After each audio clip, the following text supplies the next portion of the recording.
నారా లోకేష్ తండ్రి బాటలోనే ప్రయాణిస్తున్నారు.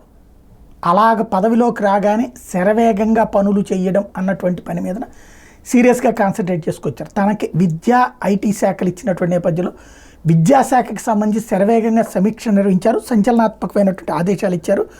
ఏడాదిలోగా పాఠశాలలో పూర్తిస్థాయి మౌలిక సదుపాయాలు కల్పించాలని ఆదేశించారు.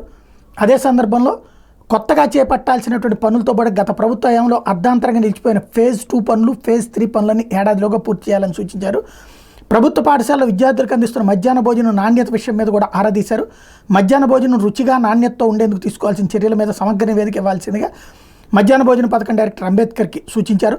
పాఠశాలలో పారిశుధ్య నిర్వహణకు సంబంధించి ఢిల్లీ ప్రభుత్వం అనుసరిస్తున్నటువంటి విధానాలు, ఇతర రాష్ట్రాల స్కూల్స్ శానిటేషన్కి సంబంధించినటువంటి విధానాలను అధ్యయనం చేయమని చెప్పేసి అధికారులను ఆదేశించారు. అదేవిధంగా గత 5 ఏళ్లలో ప్రభుత్వ పాఠశాల నుంచి ప్రైవేట్ పాఠశాలకు మారిన విద్యార్థుల సంఖ్య, అందుగల కారణాలను విశ్లేషించి సమగ్ర నివేదిక ఇవ్వాలని సమగ్ర శిక్ష ఎస్పీడీని ఆదేశించారు. బడిలో చేరి మధ్యలో మానేసిన జనరల్ డ్రాప్అవుట్స్ వివరాలు కూడా అందజేయాలన్నారు. ఆయా గ్రామాల్లో విద్యార్థులకు పాఠశాల ఎంత దూరంలో అందుబాటులో ఉందనే వివరాలతో నివేదిక రూపొందించాలన్నారు. గత 5 ఏళ్లలో ఎన్ని పాఠశాలలు మూతపడ్డాయి, అందుగల కారణాలు కూడా తెలియజేయాలన్నారు.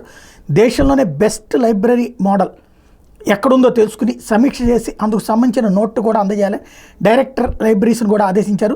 బైజూస్ కంటెంట్ ఐఎఫ్బి వినియోగం మీద సమగ్ర నోటు సమర్పించాలని సంబంధిత అధికారులకు సూచించారు. సిబిఎస్ఈ పాఠశాల మీద సమగ్ర నోటుతో పాటుగా ఈ ఏడాది 10వ తరగతి పరీక్షలు రాయబోయే 82,000 మంది విద్యార్థులకు సంబంధించి ఏం చర్యలు తీసుకున్నారు, అదేవిధంగా ఈ ఏడాది కాలంలో విద్యార్థులకు ఏ రకమైన శిక్షణ ఇవ్వాలో సమగ్ర నోటు ఇవ్వాలని కూడా లోకేష్ ఆదేశించారు.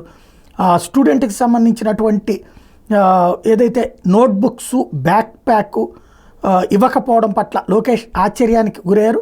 పాఠశాల పాఠ్యపుస్తకాలు ఇవ్వకుండా విద్యార్థులు ఎలా చదువుతారని అధికారులను ప్రశ్నించారు. తక్షణమే పాఠ్యపుస్తకాల పంపిణీకి ఏర్పాట్లు చేయాలని ఆదేశించారు.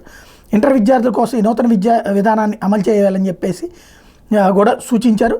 ఓవరాల్గా చూస్తే అన్ని రకాలైనటువంటి అంశాల మీద సమగ్ర సమీక్ష చేసుకొచ్చారు లోకేష్.